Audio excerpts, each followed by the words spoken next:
I went from being an engineer where I was very well respected. People are like, oh, you're an engineer, you must be smart. And then I became a homeopath and it went to, oh, you're a homeopath, you must be crazy. And it was really hard for me because I was used to I didn't suddenly lose my brain. So it's very lonely because my problem is that my homeopaths who are not typically very business oriented, like all the people that I know that are homeopaths, they don't understand the business side. The business side thinks homeopathy is crazy. And so for me, it's been very lonely. Hi, Dr. Joe. Welcome to the show. Thank you so much. I'm really honored to be on it. Thank you for being here. This is Peak Performance Perspectives, where we empower entrepreneurs to master health, wealth, and fulfilling relationships. Let me get started by asking you, what does peak performance mean to you as an entrepreneur? As we've talked about it, being an entrepreneur is so incredibly stressful. And you've got your family things, you're working, you've got challenges that are just, and I was in a corporation I just didn't have because everything's riding on you. And I think for me, peak performance is about maintaining that mental health, meaning being the person that you want to be, being that person. And that requires, quite frankly, going on a hike, meditating, those sort of things where you can chill, being with your family, making sure you've got the family time, and then you can really represent when you're working. Because I think when all the rest of them are out of balance, it doesn't work very well. And that's the motto of the podcast, right? That we want to build holistic lives for entrepreneurs who are doing so much for their business, but sometimes we just lose sight of other things and we wonder, how did I get here in the first place? So I agree. let's start with your story because you have a very unique story. You went from engineering to chiropractic and homeopathy. How did that happen? Yeah, so I do believe I might be one of only three people that I know of in the world. And I was a president of the Illinois Homeopathic Medical Association. So I know most of the homeopaths in the world. And I think I'm one of the only three in the world that are engineers. And it starts with being a curious mind. One of the things that I think is very common in entrepreneurs is they are just simply curious. And so it started with me having a child who had diarrhea. Come home from a trip, she's got diarrhea. And for the next year, we take her to every specialist known to man because nobody knows why it's happening and nobody else can fix it. And I got things from doctors like, she's growing, don't worry about it. It's like you've got a 1.5-year-old who's having diarrhea 3 to 4 times a day. And if you do not change her diaper, it's raw. You can't, as a mom, you can't do that. You will find any solution. So I went into Whole Foods and I was looking at all the things there. It said Whole Foods, it must be safe. At this point, I think I would have tried anything. And I look at the homeopathic section. I have no idea what homeopathy is at the time. I've got 3 engineering degrees. I'm working in space satellites. I don't know anything about homeopathy. But there's a vial that says diarrhea on it. So I can take it home to my now 2-year-old and I give it to her and she thinks it's candy. I mean, it tastes sweet. She has no idea. And I was shocked because remember, I've tried everything, every medicine, everything that anyone else, all the doctors had given her tons of different medications. Nothing worked. And for the first time in over a year, her stools were solid. So then, going back to the curious mind, I started researching it. And what became very important in the story was that it shouldn't have worked. One of the controversies about homeopathy is that it's highly dilute. And I knew Avogadro's number, which is basically the number that, for those of you that most engineers actually have it memorized, which is a very weird thing, but very true. It's basically the point at which they believe there's no original substance in it. And I knew when I'd given her was diluted beyond that point. And because of that entrepreneur curious mind where I'm like, okay, this doesn't make sense. So of course I had to test it in 72 other ways. So I became little mommy homeopath and I saw it would work. It would either very clearly work or not every single time it would work because it's very difficult to figure things out. But when it worked, it was obvious. Like once my daughter had a fever of 105 and we were on the way to the hospital, I finally gave her the right remedy. We're on the way to the hospital because she said her neck hurt. I give her a remedy. And by the time I get to the hospital, they think I'm crazy because they're like, your daughter's fever is only 101. Why are you freaking out? So I just became madly in love with it again because it really shouldn't work. And then one of the backgrounds is that as an engineer, it actually, homeopathy takes a lot of analysis. So I love doing it. I'm a curious person. I love solving problems. Engineers, that's what we do. And so what happens is I'm now the director of engineering working in a telecommunications company. And one of my employees comes in and he's got problems. He's not getting his work done. He had some things going on. And I realized I cared more about how using homeopathy to solve his problems than I did whether the code would work. And I realized going to the concept of balance, I realized that what I was doing was not aligned with what my core values were. So I quit my job, went back to school, went to 4-year college again to get a chiropractic degree. At this point, I just tell people I now have 4 degrees, right? Plus a postdoc in homeopathy. I just define myself as over for sure. So I go back to chiropractic school and I'm in chiropractic school. We have a patient who has a trigger point. Do you know what a trigger point is? Tell the audience what it is. A trigger point is a place in your muscles where there's essentially waste products that get together all in one location. And if you've ever had a massage, it's that place where the masseuse basically presses and you want to jump off the table because it hurts so much. That's the trigger point. So she had a trigger point and she's elderly and very frail, very thin, and you could literally see the bump on her back. So she had really bad headaches. All the chiropractic treatments weren't working. So I go to my clinician and I'm like, hey, can I give her arnica? So arnica, for those of you that don't know, so a lot of people will know that arnica, I'm showing you basically a cream that is very common. It's called Arnicare and it's a gel. It's just not very potent. And if you are somebody that really understands arnica, you're going to go for a much, much higher potency. And I wanted to give it to the patient because I didn't really think this very low potency Arnicare would do the trick. This is a huge, like golf ball size trigger point on her back. And so what happens is she's no, you can't give her something. We're chiropractors. We don't give people things by mouth. And I took and made a topical concoction that actually worked. So arnica, the reason why I chose it is it's very well known for working with muscles and bruising. If your audience has heard of it, that's pretty much what they probably would have used it for. And so I take the very high potency, I make this concoction, and the trigger point drops by. I was astounded because you've got to remember, I've been giving people, my children, I was already in a clinic. I was actually training with an MD in the area at this point, and I would give arnica all the time. So I knew what the potency worked when you gave it to it by mouth. And this was like so much better than I ever imagined. And so that's what got the beginning of what the company happens. So what happens next is, so I realize it works really well, but I think it's 10 or 20% better. I don't think much of it. And so I'm taking the concoction and I'm using it on patients whenever they hurt something, and it's fine. So then I rupture my ACL. Can I share something on the screen? Yes, you can. Okay, let me do this because I actually have a picture of this because, as they say, pictures are worth 1,000 words. So what happens is, let me go back to sharing. So what happens is I rupture my ACL. And what I do is I take my topical concoction. And for those of you that have never ruptured your ACL, typically ACLs just blow up hugely when you rupture. Have you ever ruptured an ACL, Mark? I have not. Have you ever seen it? I've seen it. Yeah. And they're like blown up like crazy, right? So instead, I'll show you. This is mine the day after. You can barely tell which one it is. So I go see the head of orthopedics. And what happens is he tells me, so because I'm a chiropractor, I can go see the best of the best. So I see the head over at Northwestern, who had been the orthopedist for the Chicago Bears, and big deal. And I show him, he did it swell. I'm like, no,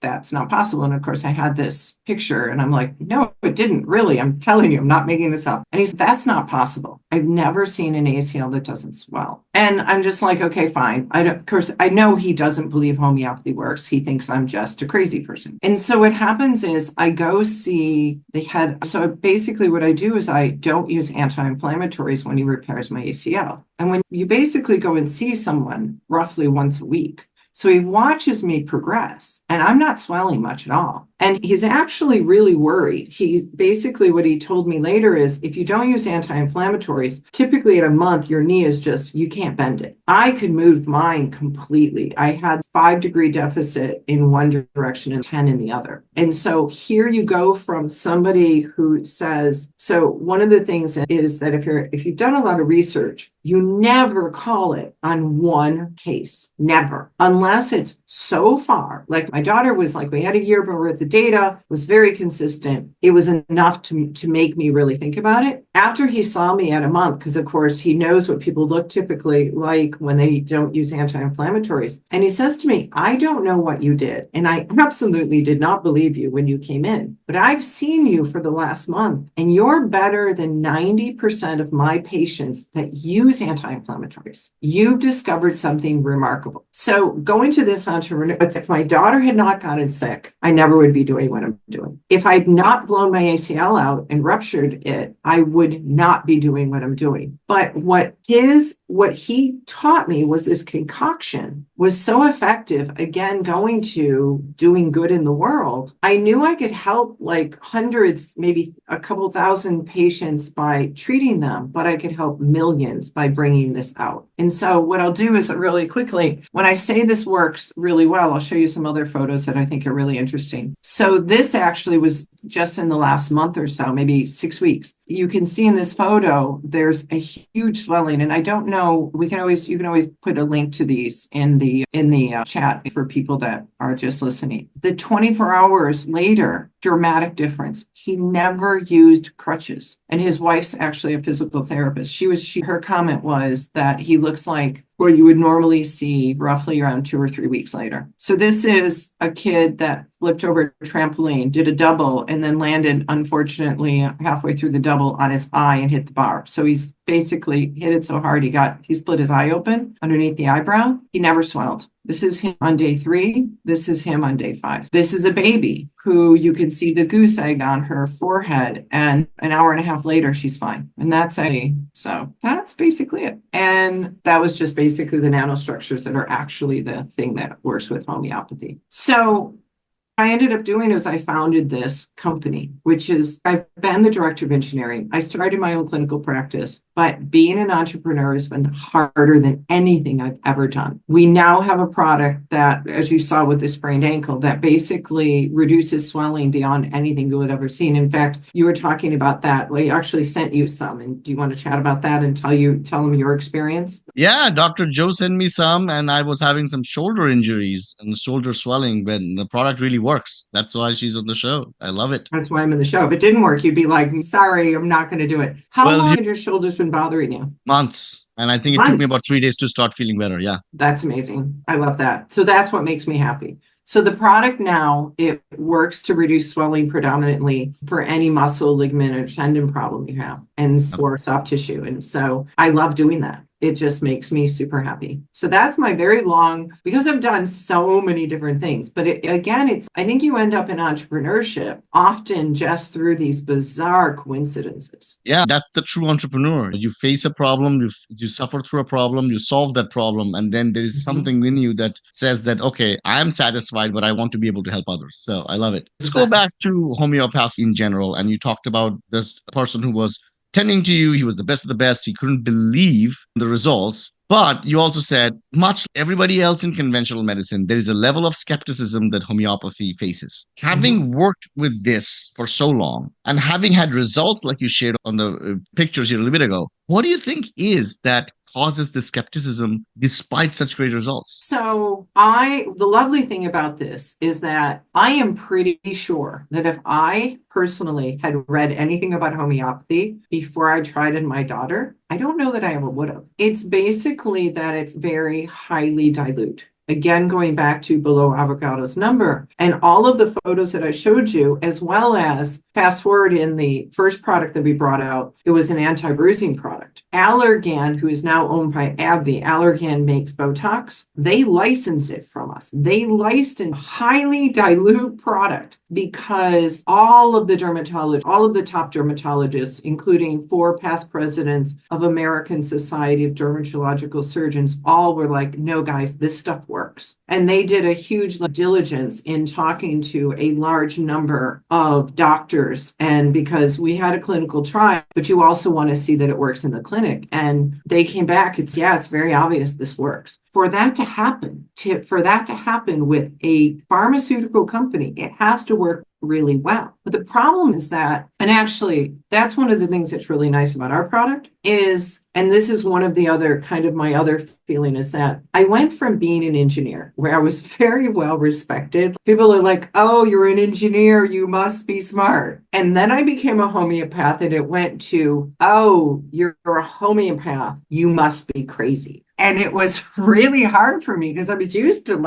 I didn't suddenly lose my brain, but it was really hard for me. And one of the things that I would love to do is I would love to do all of the research that actually shows you why homeopathy works. The problem is the NIH, they will not fund it. So the only way that it ever happens is if I am able to make this product do really well and fund it myself. But I understand, think about you've studied your entire life and you understand that below this potency, this or above this dilution, it can't possibly work. The reason why it does work is probably, there's a quick thing where I just showed you, there's actually another structure that's made. It's based on water, and it's actually the reason we were able to patent the only way to make a high potency. So we make this patch that it's basically a small white patch, I don't know, like 2.5, maybe 3 inches by 5. And it's just like a normal patch. It lays on the skin, works lovely. You can't make this without violating our patent. Just simply can't. And one of the things that I had a question of was, why is there, if there's so many gels, why doesn't this exist in the world? Why is there not high potency? And I would never have done this if there would have had anything that was high potency. And it turns out you had to change how you manufacture it. If this did not require water, which would go into way too much detail, which I'm not going to go into. It's very complicated, but the bottom line is the research shows that there's a structure that's made as a result of the very specific way you have to dilute homeopathic remedies. And that is actually the active ingredient. So they've looked at it now with atomic force microscopes. They now have done it with dynamic light scattering, which basically determines how many of something is in it. And so this is actually what's active. But that information, it's been done. It's not been repeated enough. There's not been enough data. Honestly, my really hopeful thing is I'm hoping that some brilliant, curious person uses this product who understands all the chemistry behind it or the physics behind it, which I don't know, right? I'm a materials engineer. We understand structures, but we don't understand deep physics and chemistry. And I want somebody to see that this works and be as curious as I am and go figure out more about why. We've got some indications from the atomic force microscope. There's a whole lot more research that needs to be done. But going back to your original question, I respect why there is a question, but all I ask is for someone to be an open-minded skeptic. Be skeptical about it, but try it and be evaluated on its own merits. In fact, one of the doctors who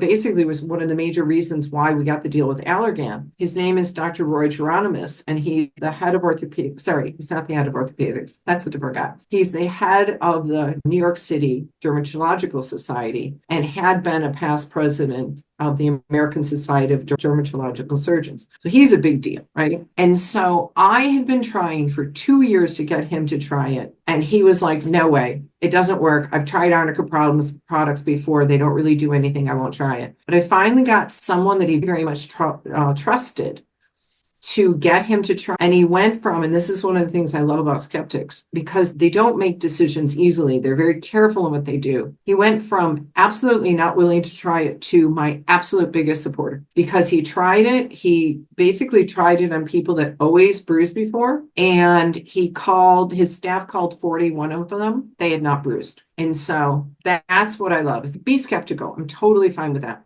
Judge it on its merits. Judge it on its merit. I love it. As audience members who are listening to this, peak performance also ties into physical performance. As you have helped me with my shoulder injury as I'm coming up on a national competition, Arnica, all in Active Mend, your product, it's so effective in healing sports injuries like sprains and strains. Right. So what can you tell the audience a little bit, just if they want to know how is this working? Like, why does this work? Or how is it different than your conventional creams that you put in for low-level sprains and trains? How is it different? That's a great question. Typically, let's say you use a salon pause or you use another lidocaine patch of some sort. They act to block the pain by essentially numbing your nerves. Homeopathy works very differently. And one of the things I try very hard is to be clear on what I know and what I don't know, and what I'm just educated guessing based on observation. And this, I would have to say, it's just what I've observed over 20 years and being an engineer and really looking at things closely. What homeopathy does, or appears to do, is amplify what your body normally does. So Active Men works on bruising, pain, swelling, and most significantly observing it on the swelling. So as your swelling goes down, your pain goes down because of the fact that you're healed, and it accelerates the healing. So what it appears to do, and this is based on treating not only injuries, is that it makes your body amplify the response. So let's say that, so I have a patch on my arm, say I got hit, run into the door, which is not unlikely for me to do. I would get a little bruise. I actually am a person that bruises easily. What my body thinks when I put this patch on is that I get hit by a baseball bat. So there's a number of people in the world that heal just faster than everyone else. They're called super healers. And all we're doing is taking you from being a normal healer to a super healer, because you're just amplifying how quickly you heal. And so there's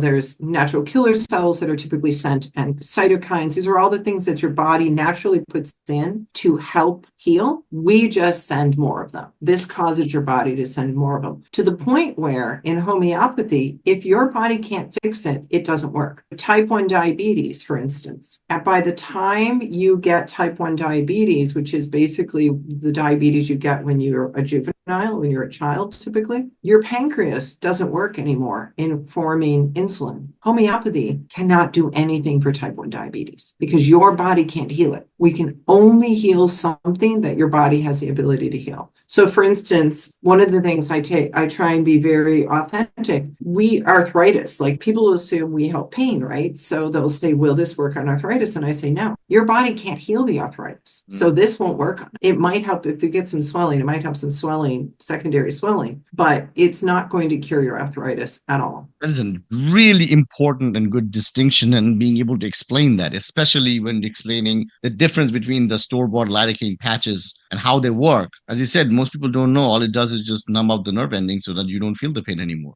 Yeah, Whereas the this is problem actually is just that, accelerating the healing process. I love it. yeah. And the problem that I have with it is, as a chiropractor, you really don't want, and actually you don't, when you're hurt, you don't want to push it, because all you do is increase the damage. And so I'm a person that doesn't believe you push through the pain, because in the end, your healing rate diminishes over time. So yeah, absolutely. Let's talk a little bit about Joe the entrepreneur. This is an entrepreneur podcast. And as we know, it's a difficult journey, it's a lonely journey. But almost always every entrepreneur feels like they are the only one struggling and everyone has it so easy. So in our podcast, we have a small segment where we talk about some of the challenges, the particular entrepreneur we're talking to faced and how they overcame it. So when you're looking at your journey, what was some of the biggest obstacles that you had and how did you overcome them? So another excellent question. First of all, I'm an unusual entrepreneur. There are many times I wish I never would have invented this. Most entrepreneurs don't feel that way. I feel my life definitely would have been easier had I never done this. But once I didn't have a choice. To me, it would be almost like a crime against humanity to not have people have this option, right? So I don't have a choice. I cry a lot. So one of the struggles, so one thing I think we talked about, I advise entrepreneurs all the time now. It's one of my favorite things to do. It's nice because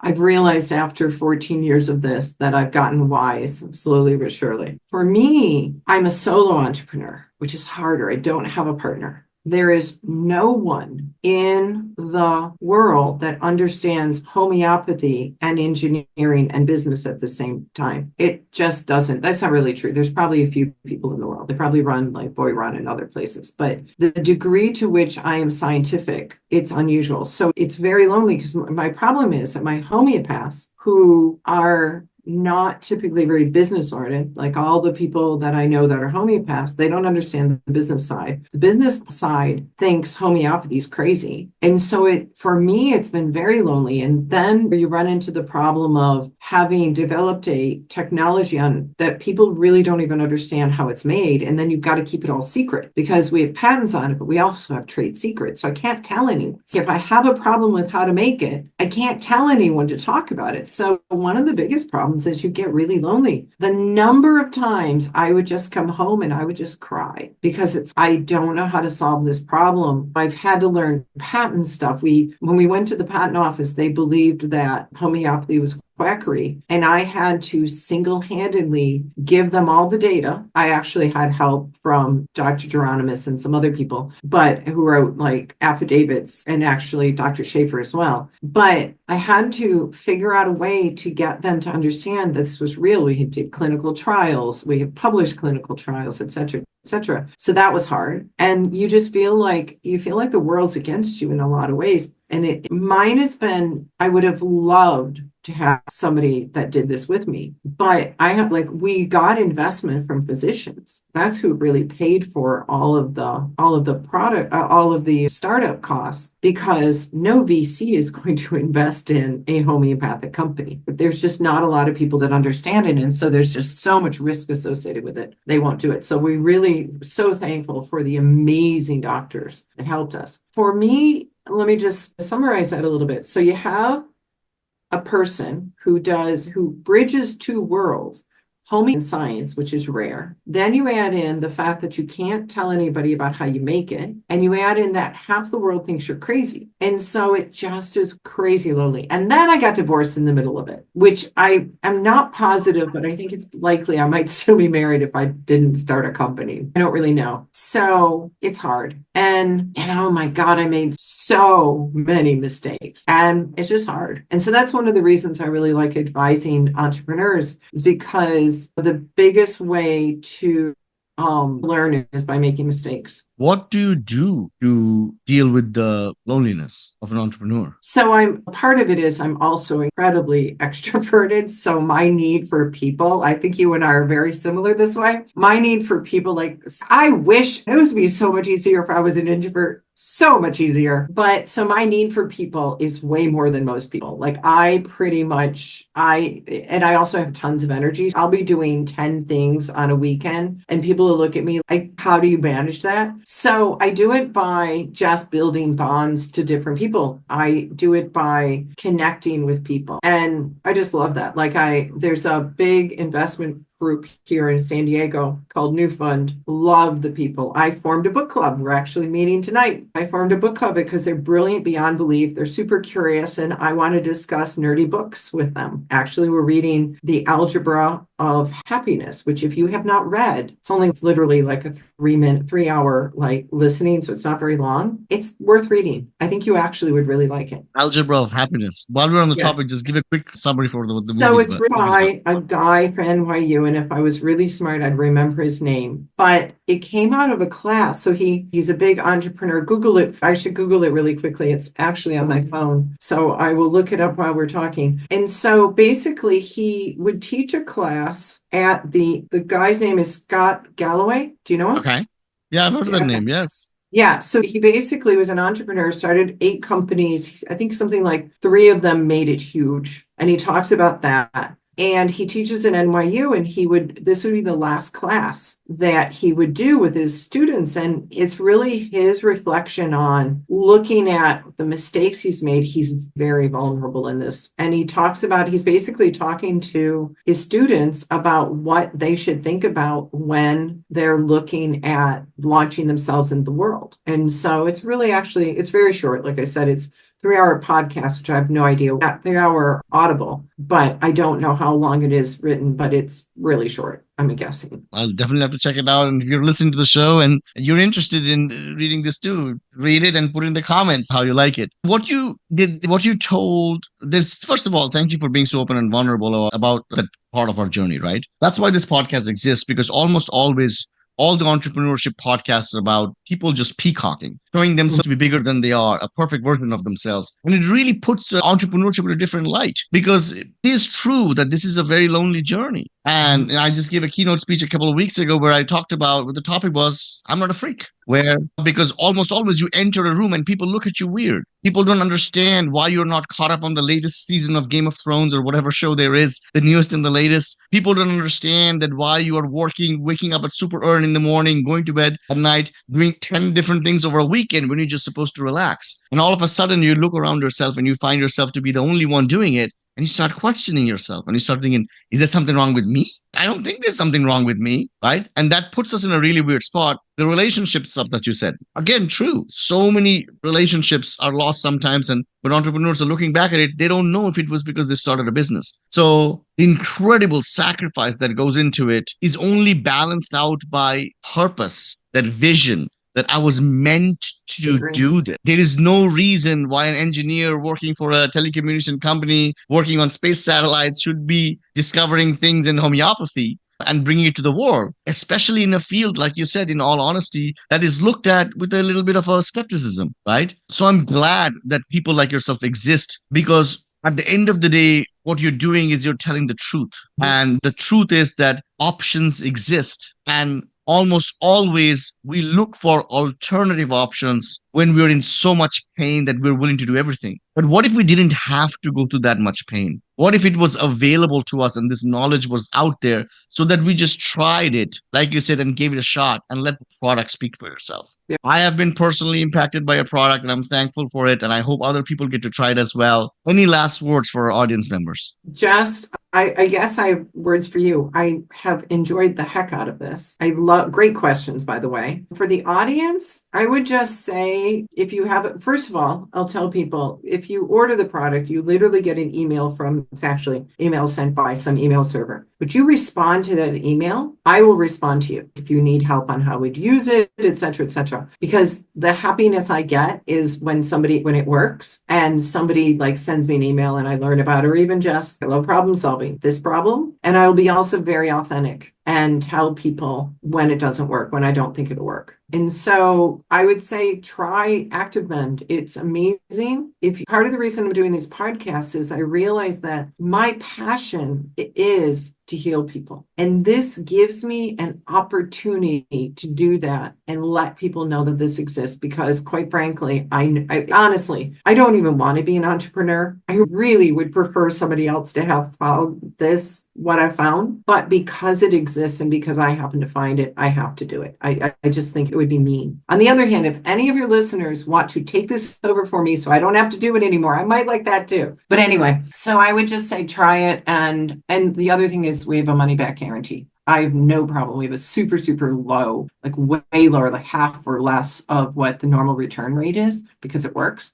And so just try it. And the other thing is on entrepreneurship, I'll add one more thing on that. I'm a firm believer, and actually Scott Holloway talks about this. Not everyone, I actually lectured at the university, or I did until recently, the University of Chicago. And I also did it at my alma mater, University of Michigan. And what I really like to tell them is that it's sexy to be an entrepreneur right now, but that's not what's best for everyone. And so really think about it. If you don't like change, if you don't love change, if you like things to be consistent, don't be an entrepreneur. I'll leave it at that. But thank you so much, Mark. I've so enjoyed this and I love your questions. I think you're great.